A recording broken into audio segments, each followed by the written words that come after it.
और यूपी उपचुनाव से जुड़ी एक और बड़ी खबर है। कांग्रेस और सपा में बातचीत शुरू हो गई है। सूत्रों के हवाले से खबर मिल रही है, सपा से 4 सीट चाहती है कांग्रेस और सपा 2 सीट देने को तैयार है। सूत्रों के हवाले से अपडेट आई है, जिसमें फूलपुर, मजमा, मीरापुर और कुंदरकी सीट चाहती है कांग्रेस, जबकि समाजवादी पार्टी 2 सीटें देने पर विचार कर रही है।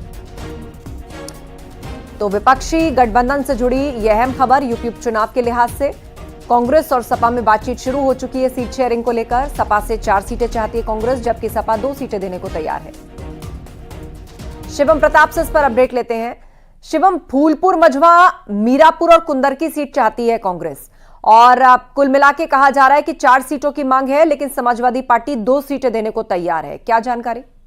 देखिए, निश्चित तौर पर जिस तरीके की सफलता इंडिया गठबंधन को इस लोकसभा चुनाव में मिली है, ऐसे में उनकी निश्चित तौर पर उत्साहित है और कांग्रेस पार्टी और सपा इस बात को बखूबी समझते हैं कि लोकसभा चुनाव के बाद यूपी बीजेपी में भारी कलह है। ऐसे में अगर उपचुनावों में भाजपा को सफलता नहीं मिलती है तो ये जो विरोध के सुर है सीएम योगी आदित्यनाथ के खिलाफ वो और उठेंगे, जिसका फायदा 2027 चुनाव में कांग्रेस और सपा को मिलेगा। यही एक वजह है कि समाजवादी पार्टी और कांग्रेस ने अभी से उपचुनाव को लेकर रणनीति पर काम करना शुरू कर दिया है।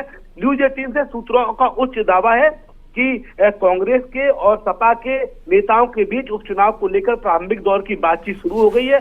दरअसल कांग्रेस पार्टी चाहती है कि जिस तरीके की सफलता उन्हें मिली, प्रयागराज से सटी हुई जो सीट है फूलपुर, चाहे मझवा हो, मीरापुर, चूंकि मुजफ्फरनगर और बिजनौर में कांग्रेस पार्टी को सफलता मिली है, तो जिन सीटों पर कांग्रेस को ये लगता है कि हम आगे हैं, उन 4 सीटों का दावा ठोका है। लेकिन सूत्र ये भी दावा कर रहे हैं कि इस 10 में से ऑलरेडी समाजवादी पार्टी के पास 5 सीटें हैं, यानी कि उनके सिटिंग एमएलए 5 सीटों पर थे। ऐसे में सपा चाहती है कि कांग्रेस अधिकतम 2 या 3 सीटों पर लड़े और 7 सीटों पर समाजवादी पार्टी को मौका मिले, क्योंकि इनमें से मैनपुरी की करेल सीट भी है, जिस पर अखिलेश यादव स्वयं सिटिंग एमएलए थे। फैजाबाद की वो सीट मिल्कीपुर, जहां से अवधेश प्रसाद जीत कर आए हैं, पूरे देश में उनकी चर्चा है। कानपुर की सीतामऊ सीट, जहां से इरफान सोलंकी पर केस हुआ, उसके बाद उनकी सदस्यता खत्म हो गई, वो सीट भी सपा की लंबे समय से है। सूत्र अब ये दावा कर रहे हैं कि पहले दौर की बातचीत हो गई है। एक और बड़ी खबर यह है कि इंडिया गठबंधन उपचुनाव में अपने बड़े नेताओं की फौज को उतारेगा, यानी कि यूपी के उपचुनाव बेहद अहम होने वाले हैं, क्योंकि कई राज्यों में विधानसभा चुनाव है। आने वाले समय में यूपी में भी विधानसभा 2027 में। ऐसे में कांग्रेस और सपा चाहती है कि पूरे देश में ये मैसेज जाए कि उत्तर प्रदेश में भाजपा कमजोर हो गई और उसी के लिए अभी से रणनीति पर काम होना शुरू हुआ है। सपा चाहती है कि कांग्रेस अधिकतम 2 या 3 सीटों पर लड़े। कांग्रेस अभी फिलहाल 4 सीटों की बातचीत कर रही है। कुल मिलाकर बातचीत जो है वो सीट शेयरिंग को लेकर शुरू हो चुकी है कांग्रेस और सपा के बीच में। बहुत शुक्रिया शिवम प्रताप अपडेट के लिए। उधर सोशल मीडिया पर अखिलेश यादव ने पोस्ट किया है और अखिलेश यादव ने बाकायदा एक मॉनसून ऑफर दिया है। सोशल मीडिया पर पोस्ट करके उन्होंने लिखा है, 100 लाओ सरकार बनाओ। ये एक्स का पोस्ट हम आपको दिखा रहे हैं, जहां सपा अध्यक्ष अखिलेश यादव ने लिखा मॉनसून ऑफर, 100 लाओ सरकार बनाओ।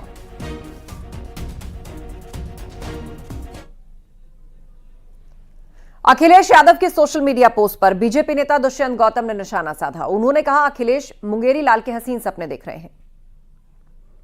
सपने हसीन सपने देख सकते हैं, उनको देखने के लिए कोई मना भी नहीं कर रहा और जनता ने उनको जनादेश दिया ही नहीं है, इसलिए जनता का जनादेश उनको मानना चाहिए। और जिस प्रकार का व्यवहार कर रहे हैं, मुझे यह लोकतंत्र के लिए हानिकारक है। लोकतंत्र इसकी मान्यता कभी भी नहीं देता है और उनको जानना चाहिए ये भारतीय जनता पार्टी है, ये आपकी पार्टी नहीं है जो भी टूट के चले जाते हैं, आ जाते हैं। अनेकों अनेक कारण होते हैं, स्वार्थ होता है, निजी स्वार्थ होता है, यहाँ सारा एक ही स्वार्थ होता है, भारत माता की जय।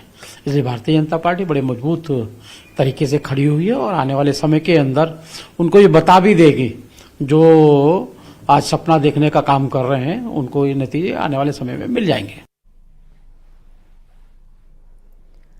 और अखिलेश यादव के मानसून ऑफर पर बीजेपी ने निशाना साधा। बीजेपी का कहना है कि सोशल मीडिया पर पोस्ट करके राजनीति नहीं चलने वाली, जनता विकास चाहती है। प्रदेश में समाजवादी पार्टी अखिलेश यादव के नेतृत्व में जितने भी विधानसभा, लोकसभा के चुनाव हुए, नगर निगमों, पंचायतों के चुनाव हुए, उसमें उसे हार का सामना करना पड़ा है। अब 2027 में उनको जनता के रुख का पता चल गया है कि जनता ने मन बना लिया है कि समाजवादी पार्टी और कांग्रेस जैसे अपराधियों को संरक्षित करने वाले दल, तुष्टिकरण करने वाले दल को फिर से हराना है और ये बात उनके ध्यान में जब आ गई है तो सोचते हैं कि एक्स पर पोस्ट लिखकर ट्विटर की चिड़िया उड़ाकर वो राजनीति कर लेंगे। लेकिन जनता विकास चाहती है और विकास भारतीय जनता पार्टी के ही नेतृत्व में संभव है। तो चाहे जितने उटपटांग पोस्ट एक्स पर लिख लीजिए अखिलेश यादव, 27 में आपको हार का ही सामना करना पड़ेगा। डिप्टी सीएम ब्रजेश पाठक ने फतेहपुर जिला अस्पताल में छापा मारा। छापेमारी से अस्पताल में हड़कंप मच गया। डिप्टी सीएम गंदगी देखकर भड़क उठे और डॉक्टर्स को उन्होंने खूब फटकार लगाई।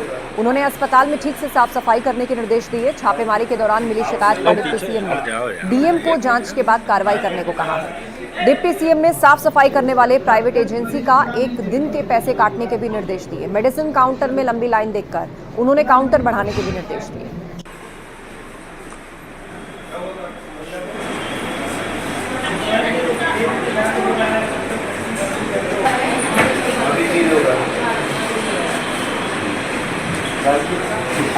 पीछे हट जाओ यार, एक मिनट।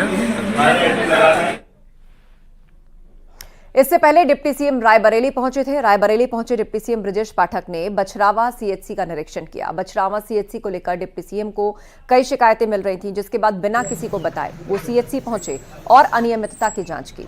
इस दौरान उन्होंने डॉक्टर और स्टाफ की हाजिरी भी चेक की, दवाओं का स्टॉक चेक किया। ब्रजेश पाठक की इस छापेमारी के बाद विभाग में हड़कंप मच गया। डॉक्टर्स को सामने करके उन्होंने उनकी हाजिरी ली। इस दौरान 11 डॉक्टर्स और स्टाफ गैर हाजिर मिले और फिर ब्रजेश पाठक ने अधिकारियों को फटकार लगाई और वहां से एब्सेंट स्टाफ और डॉक्टर्स का 1 दिन का वेतन काट दिया।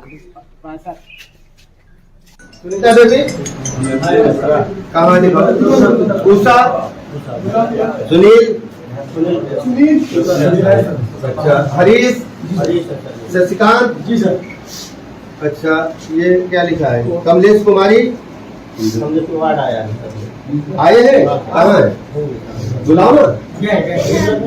अच्छा, दीप।